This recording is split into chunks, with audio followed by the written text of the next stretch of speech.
আপনি যে কনস্টিটিউশনের কথা বলছেন সেই কনস্টিটিউশন অনুযায়ী প্রধানমন্ত্রী এখনো শেখ হাসিনা।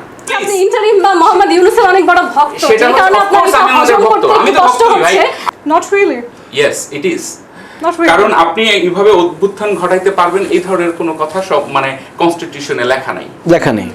এই ধরনের কোনো কথা কনস্টিটিউশনে লেখা নাই। সো আপনি যদি সবকিছুকে কনস্টিটিউশনের মধ্যে নিয়ে আসেন তখন একটা সংকট তৈরি হয়। এই সংকটের ভ্যাকুয়ামের মধ্যে যে সরকার জনগণকে ফেলে দিচ্ছে এবং জনগণ চক্রাকারের মতো ঘুরতেছে, এখানে আমি আবারও বলবো যে জানার বোঝার একটা সীমাবদ্ধতা আছে। আমি শিখতে চাই, আপনি educator, I am not. If you allow me to talk for some time, I will. আচ্ছা, কামিং ব্যাক টু আপনি যেটা বলেছেন, এখন যদি এমন হয় যে একজন এখানে গিয়ে চুরি করলো, আপনি তাকে ধরতে গেলেন, আপনি বললেন আরে ভাই এতদিন ধরে দেশে সবকিছু আইন নষ্ট হয়েছে, এখন আমি চুরি করছি, আপনি আমাকে ধরতে আসছেন। আমি আজকে একটা খুন করলাম, হ্যাঁ আপনি আমাকে ধরতে আসছেন। আমি বললাম যে আরে ভাই আমার দেশে এত কিছু আপনি আইন অমান্য করে করছেন, এখন আমি খুন করছি, আপনি নিচ্ছেন। এইটা কি ওইটার সাথে আপনি আমাকে এইটা বলেন, আমি তো আপনি আমাকে মোটা দাগে ডেকে নিয়ে আসলেন যে ভাই হ্যাঁ এর পক্ষে ভোট দাও, ভোট দিলে তোমাদের এই পাবে।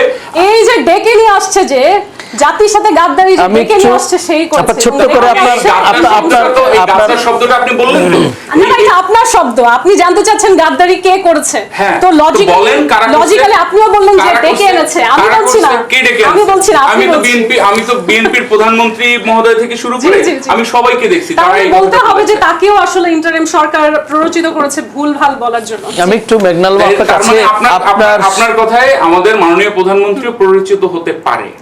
প্রত্যেকটা মানুষ, আপনি তো হয়েছেন।